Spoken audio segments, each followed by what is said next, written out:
நம்ம கற்பனைக்கும் எட்டாத பல வினோத சக்திகள், மர்மங்கள் மற்றும் உயிருக்கு ஆபத்தான இடங்களால நிறைந்திருப்பதே இந்த பூமி. அவ்வளவு ஏன், புவியீர்ப்பு சக்தியே இல்லாத இடமும் இந்த பூமியில இருக்கு. இதுல சில மர்மங்களுக்கு மட்டுமே காரணம் கண்டுபிடிச்சிருக்கோம் இப்ப வரைக்கும். ஆனா பல மர்மங்களுக்கு காரணமே கண்டுபிடிக்க முடியல இப்ப வரைக்கும். அப்படி ஒரு மர்மமான இடத்தை பத்தி தான் இப்ப பார்க்க போறோம். ஒரு விசித்திரமான இடமும் கூட. இதற்கு பேரு பாத்தீங்கன்னா ரத்த அருவி அப்படின்னு அழைக்கப்படுது. 100 ஆண்டுகளுக்கும் மேலா இந்த ரத்த அருவி உருவாவதற்கு என்ன காரணம் அப்படின்னு ஆராய்ச்சி செஞ்சுட்டு இருக்காங்க. ஆராய்ச்சியாளர்கள் தலைய பிச்சுக்கிட்டு இப்ப வரைக்கும் ஆராய்ச்சியை தொடர்ந்து செஞ்சுக்கிட்டே தான் வராங்க. அதன் பலனா ரத்த அருவி எப்படி உருவாகி இருக்கு அப்படின்னு இப்ப கண்டுபிடிச்சிருக்காங்க.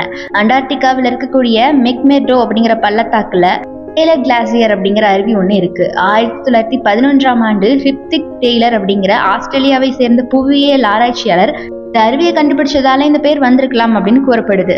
இந்த டெய்லர் கிளாசியர் அருவியிலிருந்து பாய்ந்து வரக்கூடிய தண்ணீர் சாதாரண தண்ணீர் மாதிரி இருக்காதான்.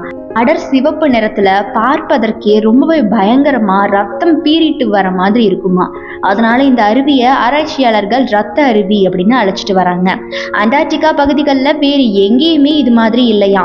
அப்படி இருக்கும்போது இந்த அருவியில இருந்து மட்டும் ஏன் ரத்தம் மாதிரி தண்ணி வருது அப்படின்னு கண்டறிய ஆராய்ச்சியாளர்கள் படையே அங்க முகாமிட தொடங்கி இருக்காங்க. இந்த ஆராய்ச்சி பயணம் 100 ஆண்டுகளுக்கும் மேலா தொடர்ந்து வந்த நிலையில இப்போ அதற்கான காரணம் கண்டறியப்பட்டிருக்கு. ஆரம்பத்துல அதிக அளவு பாசிகள் இருப்பதால தான் இப்படி அடர் சிவப்பு வண்ணத்துல தண்ணி வருது அப்படின்னு காரணம் சொல்லியிருந்தாங்க. ஆனா அது உண்மையான காரணம் இல்லை அப்படின்னு வேறு சில ஆராய்ச்சியாளர்கள் அப்போவே அதை மறுத்துட்டு வந்தாங்க.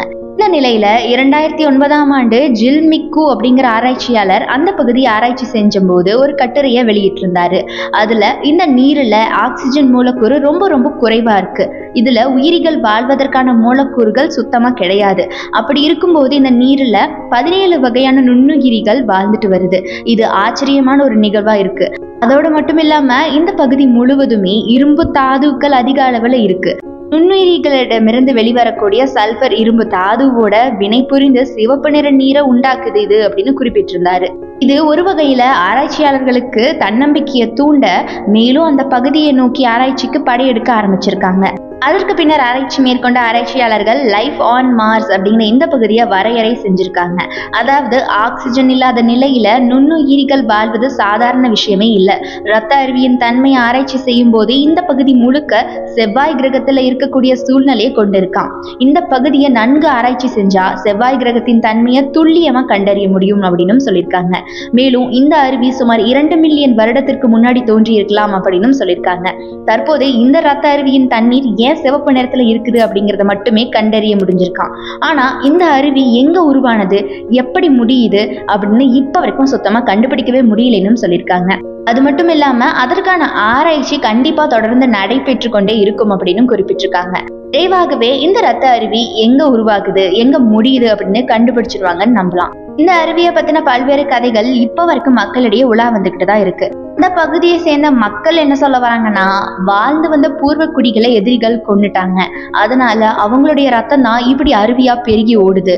இது ஒரு புனித அருவி அப்படின்னு செவிவழி சோக கதைகளை இந்த அருவியின் பின்னணியில வைக்கிறாங்க.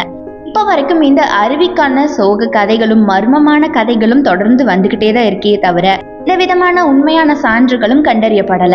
ரத்த அருவியை பற்றிய எல்லா கேள்விகளுக்கும் ஆராய்ச்சியாளர்களால விரைவில் பதில் கொடுக்க முடியும்னு நம்பிக்கையோட தெரிவிச்சிருக்காங்க.